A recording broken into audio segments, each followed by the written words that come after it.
ордон музей буюу яг Төв музейгийнх нь гадаа нэрээд байна. Тэгээд одоо мэдээж бас аливаа улс оронд очоод бас заавал үзэх ёстой зүйлүүдийн нэг бол одоо мэдээж тухайн орны музей. Тэгээд энэ музей болохоор бараг 700 мянга гаруй үзмөр олдворуудтай гэсэн. Тэгээд бас тэр дунд нь нөгөө Монголтой холбоотой үзмөр олдворууд үзэх учраас дээлээ өмсөд түрээд ирсэн байгаа. Тэгээд Ямартайч музей рүү орох гээд байж байна.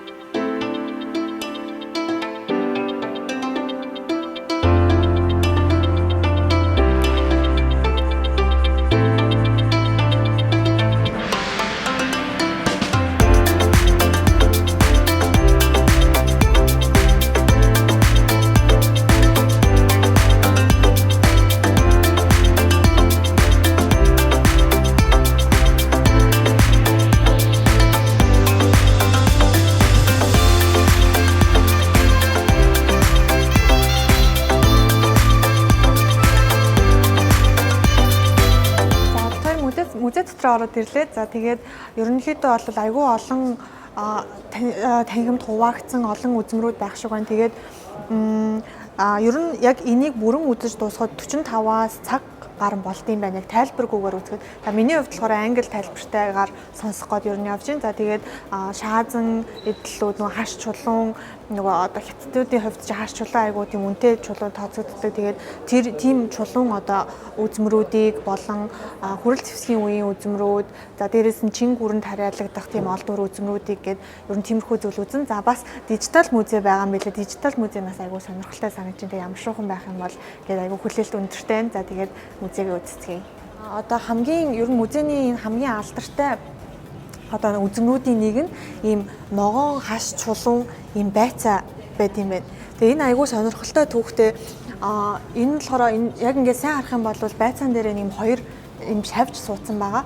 Тэгээ тэр хоёр нь болохоор нөгөө айгүй сайн ингэж өндөг гаргадаг ийм шавж учраас өндгөлдөг учраас ерөнхийдөө нөгөө нэг үр хүүхэдтэй болох тэгээд яг ингээд сайн харах юм бол ийм цагаан доотлын цагаан хэсэгтээ нэг жоохон юм шар оруулахтай энэ болохоор одоо ингээд нэг мөсцсөн юм шиг одоо тийм дүр зургийг илэрхийлж байгаа. Тэгээ энэ нь болохоор нөгөө мөсцсөн юм шиг харагдана гэдэг нь тухайн одоо ногоог илүү ингээд үржил шимтэй гоё амттай энэ бүрэнгүүс боловсрсан байхыг бэлэгддэг учраас бас ингээд нөгөө ариун онгон байдал тэгээд одоо үр хүүхэдтэй болох тиймэрхүү зүйлийг ер нь бэлэгддэг гэж байна. Тэгээд энийг ер нь яг нөгөө нэг Эзэн хаантай гэрэлсэн одоо нөгөө хатагтай жин гэдэг эмэгтэй одоо бидний нөгөө сүүн бэлгэнд өгсөн ийм түүхтэй. Тэгээд энэ тэр жин гэдэг эмэгтэй болохоор эгчтэйгээ зөв хоёулаа одоо хааны одоо хатан болсон.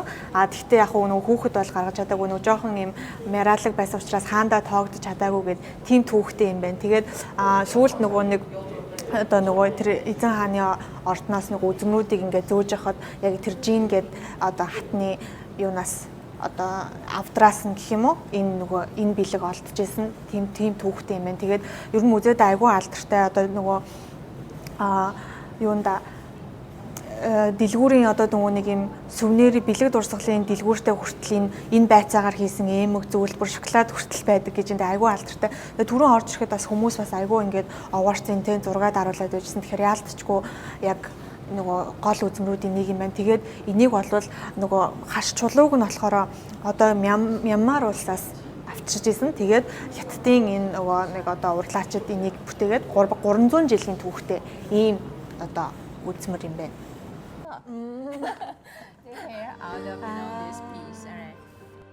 Энэхүү гахаамхан хэлбэртэй чулуун мөн л маш нарийн эзэлтэй гэдгээр онцлог. Үүнийг туузан хаш гэж нэрлэдэг эрдсээр хийсэн. Энэ эрдс нь өөрөөсөө давхархтай бөгөөд энийг нь ашиглаад өнгөний усгалтаар цуунд дүрсэн гахаамхыг дүрсэлж хийсэн байлаа. За доод тавг нь олвол алтаар хийсэн. Тэгээ маш нарийн эзэлтэй учраас хүмүүс яг л бодит мэдрэмжийг өгөхөөс гадна хятадын хоолны уламжлалыг хадгалж үлдсэн гэдгээрээ онцлог юм байлээ. Хүрлийн үеийн үзмрүүдээс одоо хамгийн онцлогтой гэх юм бол эндийн гэж нэрлэгдэж байгаа хүрэл тогоо. Энэ нь болохоор гаднаасаа энгийн тогоо юм шиг боловч дотор ханыг нь тойроод ойролцоогоор 500 ханд сийлсэн байдаг нь энийг одоо илүү онцгой болгодог. Мөн бичиг үсэг үүсгэж чухал нөлөө үзүүлсэн гэж үздэг юм байлээ. Энэ үеийн хүрэл тогоонууд нь ихэвчлэн дугуй хэлбэртэй ийм 3 суур хүлтэй байсан бөгөөд хоол хийх, бурхтад дахил өргөх, зан үйл зэрэгт ашигладаг байсан. За мөн одоо хідэн ширхэг тоогоо эзэмшдгээр нь тухайн хүний албан тушаал эрх мэдлийг нь мэдэх боломжтой байдаг гэжээ. Энэ мэтчилэн түүхэн чухал сонирхолтой гэсэн үзмрүүдийг үзснийхаа дараа бид хоёр дижитал музейгээр нь орсон байгаа.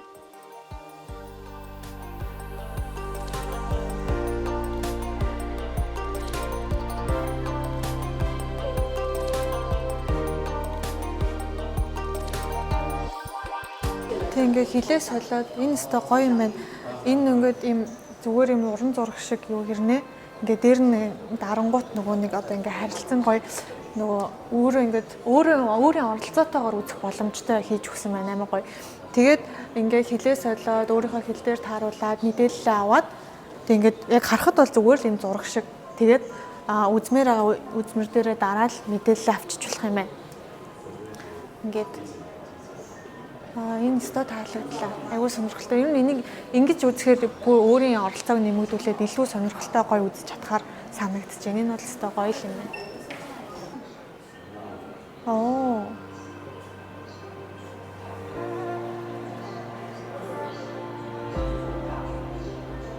Ой, миний яваар хөдлөөд шүү дээ. Тэ. Вау, энэ өстой гоё юм аа.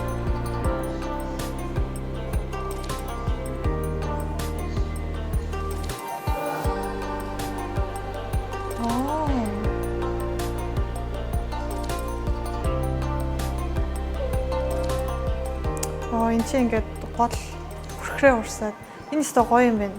Байгалийн юу ингээ өөрөө ингэж хөдөлж үзээд яг миний ингээд юугаар дагаж хөдлөөд вау. Энэ өстой гоё юм. Тагт. Гоё юм.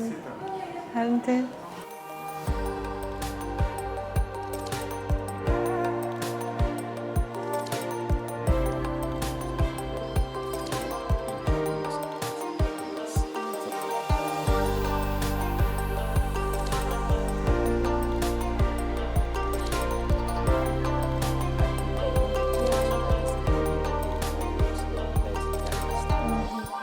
Чин гүрний үеийн энэ зураачийн хийсэн ном одоо зохиолчийн гаргасан номон дээр тэг ингээд нөгөө нэг 70 амьтдуудыг оруулсан. Тэг энэ дээр нөгөө нэг энэ дижитал хэлбэрээр номоо үзчихнэ. Тэг энэ дээр гарч байгаа 70 амьтдуудыг ийшээгээ ингэж хөдөлгөөнтэйгээр ингээд өөрөө дээр нь явж байгаа юм шиг шийдэж өгсөн юм байна. Айгуу гоё. Тэгээ номон дээр гарсан 70 амьтнуудыгаа ингээд хараад танилцаад явах юм байна. Энэ чин гүрний үеийн ном гэсэн. Тэгээ энэ ингээд нөгөө чанга гიშгэх хүлийн юугаар мэдрээд ингээд зүгээ буруулаад амтнууд нь яваад шүү дээ. Энд ч мараа ингээд тоглоод уйдахгүй юм шүү. Тэр инста хөөх юм аа. За бид хоёр яг одоо нөгөө музейгээ ер нь үзмрүүдээ үзээд дууссан. Тэгээд ийм бэлэг дурсгалын дэлгүүр дотор нь ороод ирсэн байж. Тэгээд аюул олон ийм бараа бүтээгдэхүүн харагдаж байна. Тэгээ янз төрөл бүрийн тэгээд нөгөө түрүүн музей дотроо үзчихсэн юмнууд маань хүртэл одоо үзмрүүд маань хүртэл жишээлбэл ингээд ямар хөөрхөн юм хатуур ингэрийн тэмдэг энэ төр болоод гарцсан аюу хөөрхөн. Тэгээ энэ хараа энэ нөгөө нэг одоо алдартай аюу сонирхолтой түүхтэй нэг байцаа байсан шүү дээ. Тэрүүгээр ийм дэлгүүрний оосортой юм байна. За тэгээд нөгөө ийм гахаа махтай нэг юм бас үзмэр байсан харч чулуугаар хийгдсэн гэх тэрний ийм үзэг байна. Тэгээ ер нь айгүй олон сонирхолтой. Тэгээд энэ дэлгүүрт нь 4000 гаруй төрлийн бүтээгдэхүүн байгаа гэсэн. Тэгээд заримыг нь болохоор яг музейгээс өөрсдөө үйлдвэрлэн, заримыг нь болохоор өөр нөгөө бусад компаниас үйлдвэрлэж өгсөн юм бүтээгдэхүүнийг худалддаг ийм сонирхолтой дэлгүүр байна. Тэгээд энэ дэлгүүрээсээ бас бит хоёр цаашаа нөгөө Чингис хааныхаа хүрэг зургийн одоо нөгөө хуулбарыг бас олж харах гэж байгаа. Тэгээ нөгөө ер нь бол музейд ирсэн жуулчд нь монгол жуулчд ч юм уу ирээд ер нь бол заавал Чингис хааны тэр хуулбар зургаас судалдаж аваад явдаг гэсэн. Тэгээд ер нь боломжийн үнэтэй дээрээс нь яг нөгөө их хуулбараас нь яг худалж хийсэн болохоор нөгөө чанар сайтай гэж надад тайлбарлаж өгсөн. Тэгээд айгүй тийм гоё л дэлгүүр байна. За би сая эндхийн нэг судлаачаас нь ерөнхийдөө жоохон тайлбар сонссон. Тэгээд ерөнхийдөө бол манай Чингис хааны болон Хубилай хааны их зургууд, их хөрөг зургууд нь бол 2 дугаар дайны дараа тэгэхээр 1949 оны үед бол ингээд орж ирсэн юм байна Тайван руу. Тэгээд тухайн үеийн буюу одоо Юан гүрний зураачдын одоо онцлог нь бол нөгөө одоо хаадын хүргийг зурхтаа арсны өнгийг бол нэг тийм онцлог зурдгүй байсан. Гэхдээ Чингис хааны болон энэ Хубилай хааны хүргийг зурхтаа тий одоо ингээ хацрын энэ жоохон ягаан туяаг ингэж бүр детальчилж гаргаж өгсөн нь бол энэ зургуудыг маш онцлог болгосон. Дараа нь нөгөө олсон хүмүүсийн хувьд ингээд нөгөө өмнөх тэр тухайн үеийн зураачдын зурж исэн зургтай харьцуулаад үзэхэд ийм айгүй ингээ юм болгоныг наривчилж детальчилж харуулсан нь энэ зургуудыг маш онцлог болгож исэн гэд тэгж тайлбарлаж байна. За дээрэс нь одоо ингээд хаадын одоо хөрөг зурган дээр байгаа хувцлал те дээл хувц энэ малгай өсний заслын тэрийг харах юм бол айгүй тийм нөгөө олон улсын бас хэв маягтай одоо олон улсын одоо бусад те олон бусад улс орны нөгөө элементүүдийг ингээд шингээсэн онцлог соёлыг шингээсэн нь бас илт харагдчихсэн гэж тайлбарлаж байна. За тэгээд энэ зургийн тухайд болох юм бол Хубилай хаан авд морцсон гэдэг нэртэй зураг юм байна. Тэгээд энд харагдаж байгаа хүн бол Хубилай хаан. Тэгээ Хубилай хааны хатан гэж явж байгаа ийм зураг байна. Тэгээд одоо нөгөө сур харваа тийм морь гэд Монголын бас ийм Монголыг илтгэх, Монголын соёлыг илтгэх ийм элементүүд шингэсэн.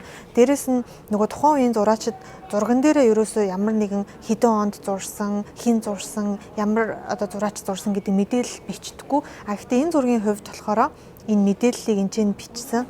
Ингээд энэ зураг ганцаараа жоохон энэ зургийн хувьд ийм мэдээлэлээ бичиж өгсөн бас илүү онцлог байсан гэж байна. Энэ дээр одоо 1280 онд одоо яг одоогийн юугаар хөрвүүлж үзэх юм бол 1280 онд зурсан зураг гэдэг ийм мэдээлэл нь одоо бичигдсэн байгаа нас энэ зургийг илүү онцлог болгож өгч байгаа юм байна.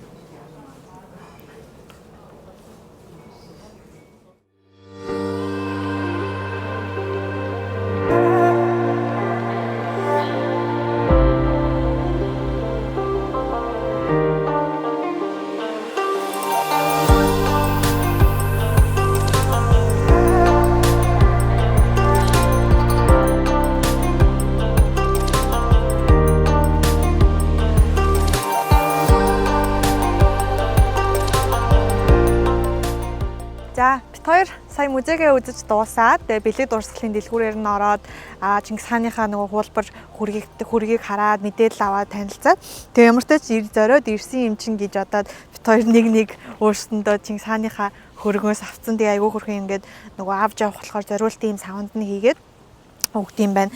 Тэгээд нэгэн л зориод ирсэн юм чинь гээд нэг авцсан тэгээ гэртээ ямар ч тач тавина. Музейгээ ер нь бол нэг 2 цаг орчим үзэж дууслаа. Тэгээд тайлбарлагчаасаа мэдээлэл аваад товчхон ч гэсэндээ ерөнхийдөө бол бас түүхээс нь сонсоод мэдээлэлтэй болоод зөмөр олдруудын талаар юм гоё мэдээлэл авч танилцлаа. Одоо бит хоёр болохоор яг музейн хажуу талд нь яг энэ өөрсдийн музейнх нь юм хоолны газар ресторан байд юм байна. Тэгээ тийшээ нь ороод бас яг энэ хоолнууд нь нөгөө үзмөр олбруудтайгаа юм төстэй хэлбэр дүрстэйгээр ингээ нөгөө хоолоо хийдгээр онцлог юм байлээ. Тэгээд ямар шүү хоол гарч ирдгийг бас харах га танилцах га сонирхолтой санагдаад тийшээ нь очиж хоол идэх гээд явах гэж байна.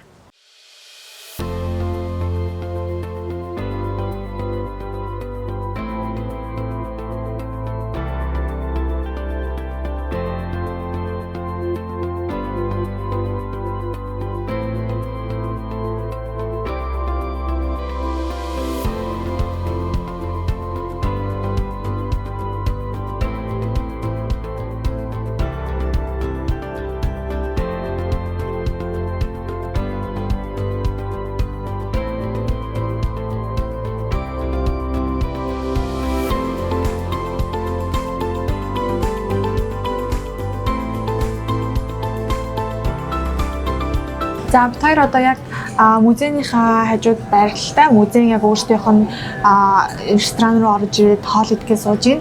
За тэгээд меню нь аягүй хөрхөн бит хоёр ер нь харж агаад юу яалаа. Саяны нөгөө нэг музейд үзсэн үзмрүүдтэйгээ ер нь төстэй ийм хоолнууд байгаа хгүй айгүй хөрхөн. Тэгээ нөгөө яг тэр үзмрүүдтэйг адилхан гарч ирэхээр юм байна. Тэгээд харж байгаа түрүүн музейд үзсэн юмнуудтайгаа адилхан ганц хоёр хоол захиалаа дээрээс нь эднийхээс өөртөөс асууж агаад санал болгох хамгийн онцлог гэсэн ийм хоол гэдэг нийт 8 хоол захиалж үзлээ. Тэгээд одоо яг яаж гарч ирэхийг харах гад айгүй догтлоо сууж байна. Эдний болохоор 5 онцтой ресторан. Тэгээд яг музейнийхаа хажууд байралтай болохоор ер нь жуулчид музей үзчихэд орж ирээд нөгөө үзсэн юмтайгаа холбоотой ингээ хоолыг идээд гардаг нь бас аюул сонирхолтой санагдлаа. Тэгээд юу юм бэ? Яг юм хоолыг одоо түүхтэй холбож тэг ингээд хоол түүхийг холбон одоо аялал жуулчлалыг татчих одоо аялал жуулчлалын нэг хэлбэр болгож байгаа анхны ингэж ресторан гэж одоо анхны юм тохиолдол гэх юм уу да Тайванд хоолыг одоо түүхтэйгээ үзмөртэйгээ холбоод тэгээд ингээд жуулчлалыг татах зорилготойгоор энэ рестораныг бол анх байгуулчихсан юм түүхтэй юм байна. За энэ бит хоёрын захиалсан нөгөө юу байхгүй байцаа байхгүй нэг нөө музейдээ ч гэсэн харж ирсэн. Тэгэд энэ нь болохоор юу юм бэ? Ийм доороо ингээд соостой. Тэгээ байцаан дотроо ингээд сам хорхоотой. Тэгээд зүсээд соосондоо ингээд дүрээд идчихлэх юм байна. Тэгээд за ингээд байцаагаа ер нь бол зүсчээд тэгээд энэ соосондоо ингээд дүрээд холж идчихлэх юм. Энэ соос нь болохоор хисаны соос байсан. Хисаны энэ байцаагаа болохоор ингээд нэг юм дахианы шүлэнд ингээд чанж болгосон. Тэгээд түрнийхэн соостой. Тэгээ байцааныхаа дээр болохоор энэ жижигхэн сам орхоотой байсан.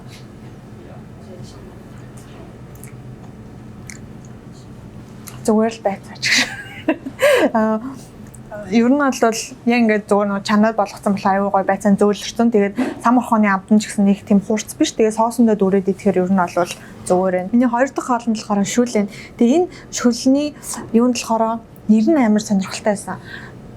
Ингээд энэ шүлний ер нь болохоор ингээд буддаа хан дээгүүр одоо давж харна гэдэг нэртэй яг одоо үргэлжлээд орчуулах юм бол тэгээ яагаад тийш нэрлсэн гэхээр нөө шүлний үнэрийг авахаар бүр буддаа хүртэлтэй ингээд юу юм бол гэд хан дээгүүр ингээд давж харахаар сонирхол татам тийм амар гоё үнэртэй гэдэг утгаар энэ хоолыг хийсэн юм байна л да. Тэгээ энэ болохоор ингээд дахианы шүлтэй. Тэгээ дотроо юу байна? Янз бүрийн ногоотой дахианы махан орсон байна. Дээрээс нь энэ юм хясаа шиг яг монголоор юу гэж хэлдэг сайн мэдэхгүй байна. Тэгээ мөөхтэй юм олон төрлийн ногоотой юм байна. Тэгээд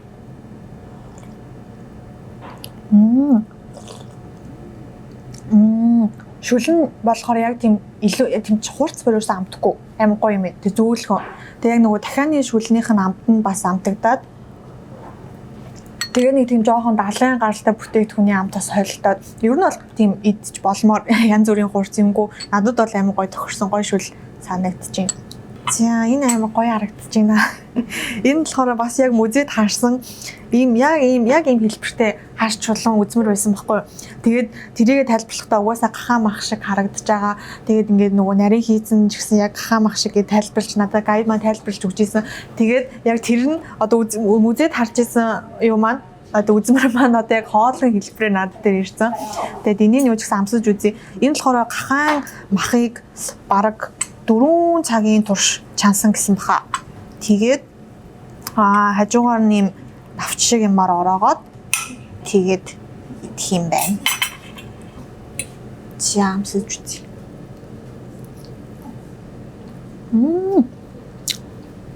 Ингээд зүсгүүд амар хатуу юм шиг харагдаж байгаа юм. Яг идэнгүүт айгуу гой зөөлөн аман шууд бутраад байна. Угаасаа 4 цаг нэлээд олон цаг чансан гэхээр ийм болох байхаа. Тэгээ энэ болохоор 600 гаруй жилийн өмнөөс яг ингээд яг ийм жороор ер нь бол хоол хийгдэжсэн. Тэгээд тэр одоо дээр үеийн жорынхоо хоолыг арай илүү орчин үеийн тэ ингээд жоохон ногоо энтертэй хойлоод орчин үеийг юм жоохон шинжилээд гаргасан юм хоол юм байна. Тэгэхээр ер нь бол айгүй эртнээс уламжилж ирсэн юм жортой хоол. Тэгээ ер нь бол таалагдлаа зүгээр энгийн яг хоо махных нь хувьд нөгөө галууны мах гэдэг утгаараас юм уу яг миний хувьд бол нэг тийм тутан нь бол амт бол биш байла. Тэгвэл янз бүрийн хурц бол амтгүй. Тэгээ ер нь бол идчихээр ийм амттай хоол байна. Энэ айгүй сонирхолтой дахианы далавчин дотор будаан амтлаад тэгээд юу гэдэг лээ хисаатай тэгээд жоохон ногоотой ингээд хойлоод энэ дахианы далавч руу ингээд хийцсэн юм байна. Тэгээ боогоод ингээд боогоо шарцсан. нөгөө нэг энэ менюн дээр ингэж тайлбарсан байсан. Нөгөө нэг эртний ингээд хятад юун дээр эртний хятад хиллэг байдаг гинэ. Хэрвээ дахиад байхгүй бол тэр хоол бишээ гэдэг. Тэгэхээр угаасаа энэ нөгөө дахиад бол бас заавал яах хоолуудын нэг. Тэгээд угаасаа хятадуудын хувьд дахиад маш ингээд чухал бас хоолны нэг байсан гэдгийг илтгэж байгаа юм байна л да. Энүүгээр одоо тэгж түүхтэйгээ холбож тайлбарсан мэлээ. Гадуураа жоохон юутай халуун ногоотой соустой. Тэгээд доторх нь болохоор будаа. Тэгээд нэг юутай хисааны мах хисаатай. Тэгээд будаа нь ингээ гой зөөлөн. Тэгээд гаднах дахианыхын даалгавчийг нөгөө гой бүрээ шаарсан болохоор нэг тийм гой зажлууртай байна. За ерөнхийдөө хоолнуудаа за одоо ингээд би десертний төрлийн юм руу орох чинь заастай таргалах байхаа. Гэхдээ яг энэ хараа амар хөөрхөн ингээд энэ нөгөө нэг одоо чин гүрний үеийн одоо Эрдэнэсийн савыг бэлгэсэн зүгээр энэ нь одоо зүгээр сав нь тэгээд ингээд харах юм бол юм шат шиг хэлбэртэй. Тэгээд ерөнхийдөө дээшээгээ авирж байгаа шат нь юу яадаг аз жаргал те сайн одоо тийм аз юу бэлэгддэг. Тэгээд ингээд энэ амар хөөрхөн галуу байна. Тэгээд нөгөө нэг юу нөгөө л нэг байцаа. Энэ хөөрхөн хэлбэр дүрстэй амьтнууд нь улаан буурцыг цагаан будаа зэрэгс гаргаж авч хийсэн нарийн боовны төрлүүд бөгөөд эртний хаад ихэс дээдсүүд нь ч таашааж иддэг байсан амьтнуудын нэг юм байлээ. Энэ нь мөн л хөрлийн үеийн тогоонуудыг биелэгдэж хийсэн мөсөн тогоотой жимсний десерт гадаа халуун байсныг чилгүү хоолныхоо төгсгөлд идэхэд үнэхээр сэргсэн мэдрэмж авч чадсан. Музейгээр бараг 2 цаг авсан. Тэгээд хадгарч орж ирээд тэг музейд үзсэн юмнуудтайгаа адилхан хоолоо орж ирж идээд тэгээд дээрэс нь яг ийм олон хоолыг нэг дор өөр амттай те ингээд зэрэг амтлаад айгүй сонирхолтой санагдлаа. Тэгээд бас энэ музейгээ илүү одоо баялаг те музейгээ илүү үн цэнтэй жуулчдыг татах зүйл болгож байгаа нэг юм нь бас яалтчгүй энэ хоолны газар байна. Яагаад тэгэхээр музейнийхээ яг одоо хүмүүс музейгээ үзэж дуусаад энэ рүүгээ орж ирээд нөгөө музейд үзсэн зүйлээ эргээд харах боломжтойгоор ингээд хоолоо идээд те тэгээд дээрэс нь энэ нөгөө нэг меню дээрээ хүртэл энэ хоол нь яаж түүхтэйгээ холбогдож байгаа юм бэ? Энэ яагаад алдартай хоол байгаад байгаа юм бэ гэдгийг ингээд тайлбарлаад өгсөн болохоор тэгээд миний хувьд ч гэсэндээ музейд үзсэн зүйлээ баттгаад би бол одоо энэ нөгөө нэг байцааг энэ байцаагаа би хизээч мартахааргүй л болж энэ хятадын энэ түүхэн ч гэсэн өөрөө айгуу сонирхолтой байсан. Тэгээд хааж утсан энэ байцаа дээр байсан болохоор энэ байцаа бол миний толгоноос гарахааргүй л боллоо. Тэгээд айгуу гоё санагдлаа.